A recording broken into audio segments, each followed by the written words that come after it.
मित्रों नमस्कार। एक बार फिर से आप सभी का स्वागत है हमारी इस ज्योतिष को समझने की यात्रा में। जिन विषयों पर आज हम समझेंगे, जिन पर आज प्रकाश डालेंगे, वे हैं लग्न राशि, नाम राशि या चंद्र राशि, ग्रहों की उच्च राशियां, ग्रहों की नीच राशियां, ग्रहों की मूल त्रिकोण राशियां।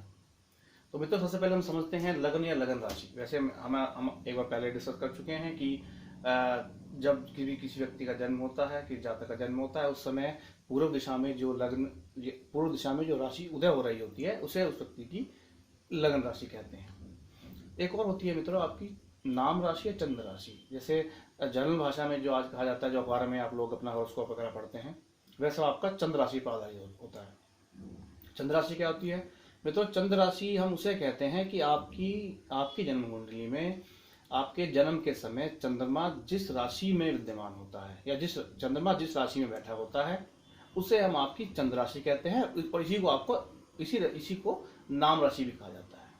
तो यदि कोई आपसे पूछता है कि आपकी राशि क्या है, तो जनरल भाषा में हम उसे राशि का मतलब चंद्र राशि कहा जाता है। तो आपकी वो राशि बताएंगे आप जो आपकी यहाँ पे आपका चंद्रमा विराजमान है। या लेकिन जब हम ज्योतिष की भाषा में बात करते हैं कि आपकी राशि क्या है, तो हम जनरली लगन की बात करते हैं कि आपकी लगन राशि क्या है।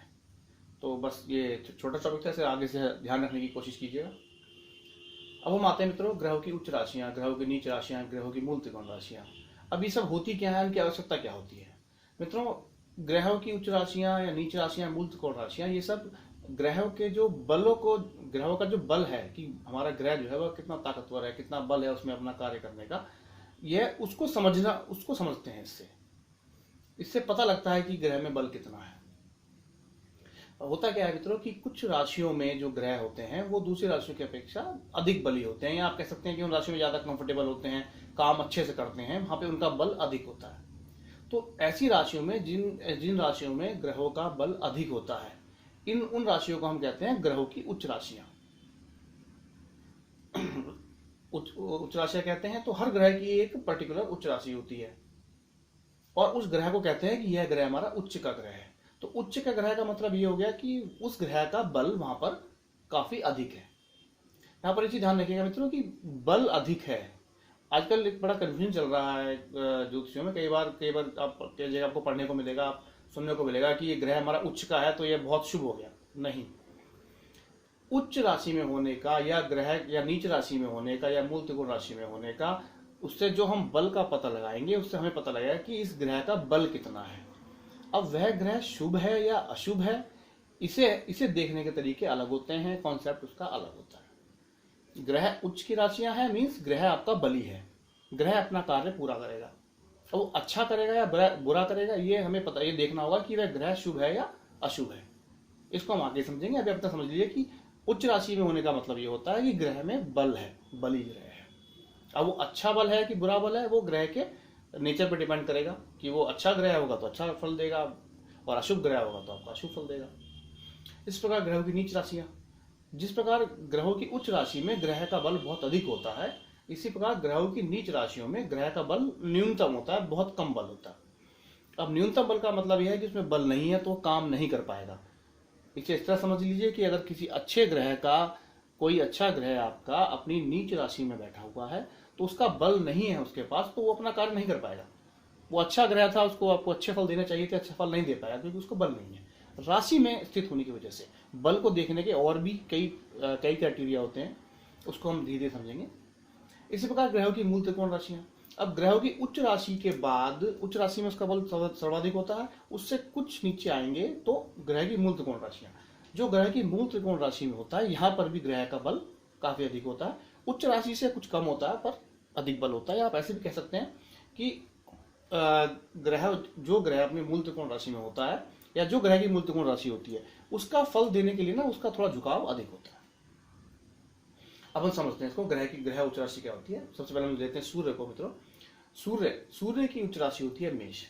मैंने यहाँ पर राशि का नंबर भी लिख दिया है, जैसे कि आपने पिछले वीडियो में आपसे समझाया था कि आप राशि लिखने के बाद उनका नंबर जरूर याद कर लें, क्योंकि कुंडलियों में आपको इस प्रकार से नंबर लिखे मिलेंगे, अंक लिखे मिलेंगे 1 2 3 4 5। तो आपको समझ जाना चाहिए कि अगर 1 लिखा हुआ है तो वह आपकी मेष राशि है, अगर 2 लिखा हुआ है तो आपकी वृष राशि है। जो पिछला चार्ट दिया था उसको आप अच्छे से समझ लें और याद कर लें उसको। अच्छे आपको ना कुंडली की विवेचना करने में काफी आसानी होगी। चलते हैं अब हम। चंद्र आपका वृषभ राशि या वृष राशि में उच्च का होता है।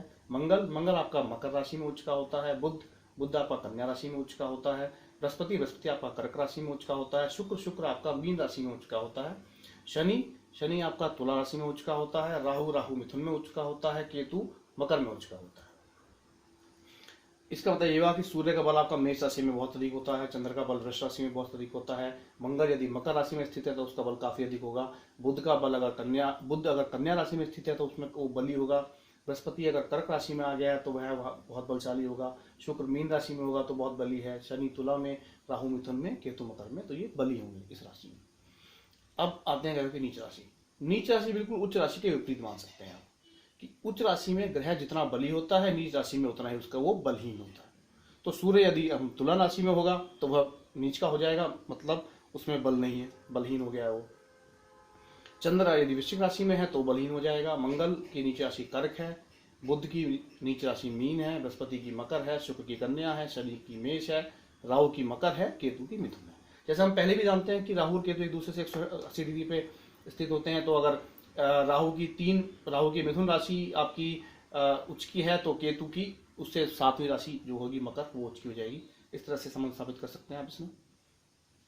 इसको आप ऐसे ही समझ सकते हैं मित्रों कि मैं एक सर्कल बना देता हूँ कि ये सर्कल है आपका 360 डिग्री का, और इसको ऐसे डिवाइड कर लेते हैं।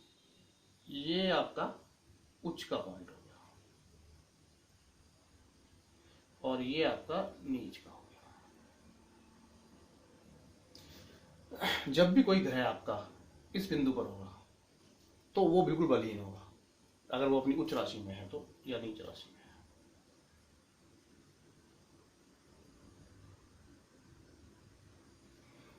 और जब वो बल यहाँ बलहीन होगा, उसमें बिल्कुल बल नहीं होगा, और जब वो आपका धीरे धीरे ऊपर चलना शुरू होगा तो उसका बल बढ़ता चला जाएगा। और जब वो अपनी उच्च राशि में होगा तो अपनी वो उच्चतम स्तर पे उसका बल पहुंच जाएगा।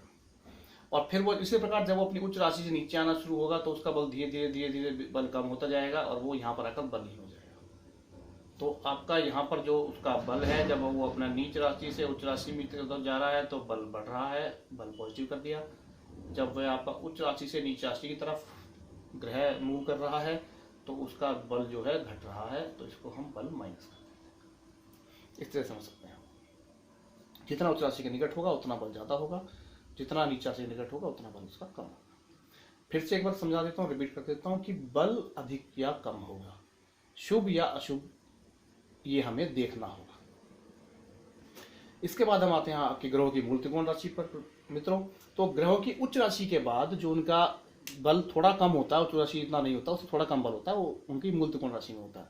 तो सूर्य की मूल त्रिकोण राशि आपकी सिंह है। चंद्रमा की मूल त्रिकोण राशि आपकी वृष है। मंगल की मूल त्रिकोण राशि आपकी मेष है।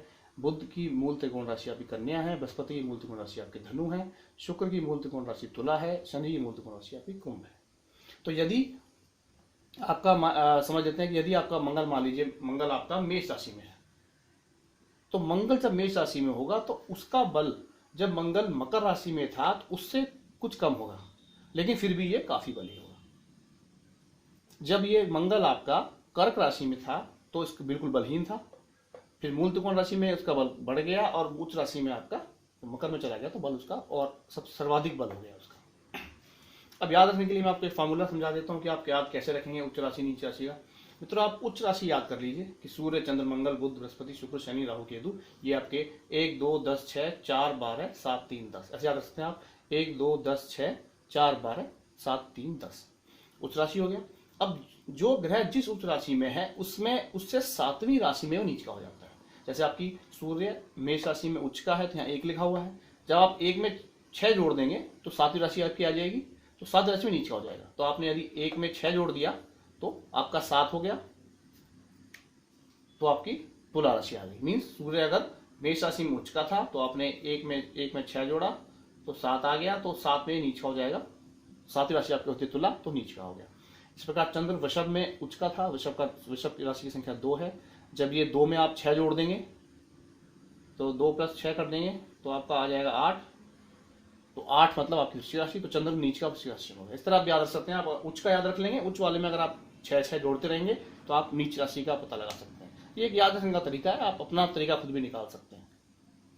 तो मित्रों, अब आज की में इतना ही। हमने लगन समझ लिया, नगद राशि, नाम राशि, आपको कोई कंफ्यूजन नहीं होगी। अब उच्च राशियां किसे कहते हैं, क्या होता है, उनका बल अधिक होता है, बल का मतलब क्या होता है, नीच राशियां, मूर्तिपूर्ण राशियां, ये सब मेरे ख्याल से अब आप समझ गए होंगे। फिर भी इससे संबंधित कोई भी प्रश्न आपका है तो आप नीचे कमेंट बॉक्स में जाके अपना प्रश्न लिख सकते हैं। मैं अपना पूरा प्रयास करूंगा आपको उसका उत्तर देने का।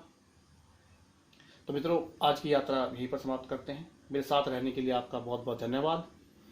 और अगर आपको मेरा वीडियो पसंद आया हो तो आप भी मेरे चैनल को सब्सक्राइब करें, साथ में मेरा बेल आइकन भी ऑन कर दें। अगर आपने ये वीडियो मेरा पहली बार देख रहे हैं तो मैं आपसे प्रार्थना करूंगा कि जो मेरे इससे पहले वीडियो मैंने पोस्ट किए हैं उन वीडियो को जरूर देखें। आप वीडियो नंबर 1 से देखना शुरू करें। 1 से देखना शुरू करेंगे तो आपको हर चीज़ आपस में जुड़ती हुई मिलेगी और आपको सब चीज़ें अच्छे से क्लियर हो जाएंगी। तो आज के लिए इतना ही मित्रों, आप सबका बहुत बहुत धन्यवाद।